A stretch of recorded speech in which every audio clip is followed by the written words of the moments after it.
Buenas tardes amigos, una vez más aquí de Tony Yapias desde el Capitolio reportando para ustedes lo que acaba de suceder hace unos minutos después de 3 horas de debate sobre la propuesta HB-70. Pasó en comité por 9 votos a favor y 3 votos en contra. Totalmente estamos decepcionados por ahora, pero todavía hay mucho que hacer.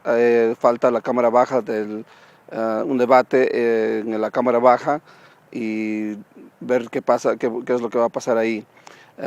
Pues el debate estuvo muy interesante, estuvo fuerte, no muchos con muchas emociones, ¿no? El día de hoy, pero después de todo esto tenían que votar y todos los republicanos que estuvieron presentes votaron a favor de esta propuesta de ley de la HB-70 y los demócratas, 3 demócratas que estaban ahí votaron en contra de esto. Entonces, pues le vamos a dar más información más tarde y al tanto de todo lo que está pasando. No se olvide visitar las páginas web utalatinos.com para más información. Arizona, whether you like the bill or not, has brought this issue to the forefront of the national debate. The federal government has decided, instead of doing something in reaction, maybe in a positive way regarding illegal immigration, they've opted to sue the state of Arizona. It's my belief that states are left with little options and begin to grapple with this issue on their own. You'll start to see a patchwork of enforcement legislation passed, where the federal government will have to decide, are we going to spend the time of the Justice Department to sue every state, or are we going to finally begin working?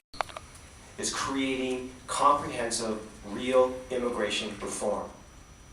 It's what we should put forward as the model if that's what we all believe in. Not one thing. I have to address the compassion.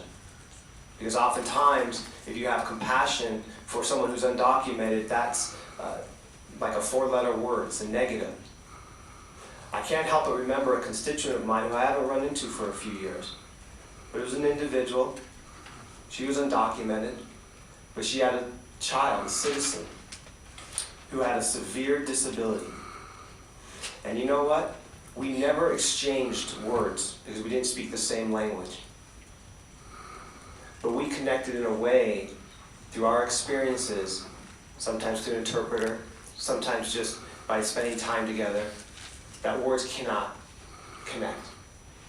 I've sat in rooms with students who are undocumented, that are going to our universities, and I've shared tears with them as they talk about their experiences, and they talk about the hardships that they have gone through, that their families have gone through.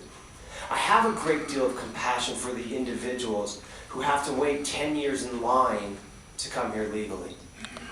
But compassion is not something that's about legal or illegal. And please, let's stop using that as nearly 10 months I've worked on this bill.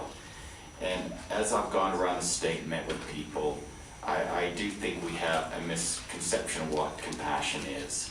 We need to have compassion for the tens of thousands of people that have been affected by illegal immigration through having their identity stolen. And I do not understand why we think people should be entitled to be here and steal identities and have the law not affect them. How should people feel that way? It's wrong. We all have to follow the law, and we all have consequences. Does everybody in this room live every law of this land? Well, no, we don't. But does that mean that we should think that we should be above any of these laws? We shouldn't. But there's a sense of entitlement that people have that are here in this country illegally. They do not think law applies to them. It does. And I do want to say a couple of things in regards to Arizona. There's conflicting numbers both ways. I get numbers from the governor's office or the legislature that tell me one thing. We hear numbers other ways.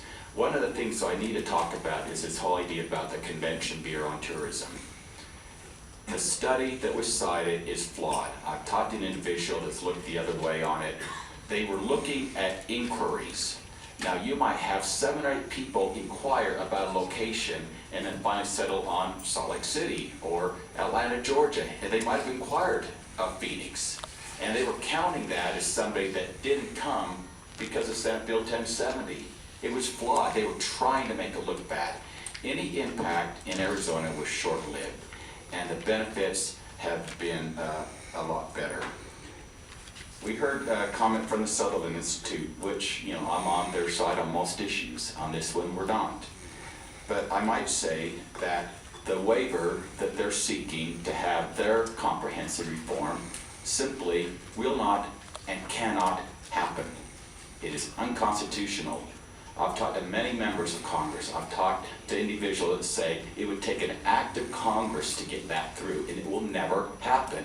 And maybe that's the goal. Maybe people don't want anything to happen, so we stay.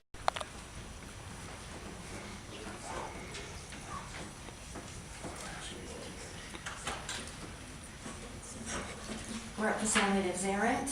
No. Butterfield? Yes. Ellison? Yes. Grover? Yes. Hughes? Yes. Ibsen? Yes. Litvak? No. Perry? Yes. Seelig? Wimmer? Wimmer? Yes. Greenwood? Yes. Oda? Yes. The motion passes 9-3. Representative Glover, I will entertain one last motion. Move to adjourn. Move to adjourn, not debatable. All in favor, say aye. Aye. Opposed?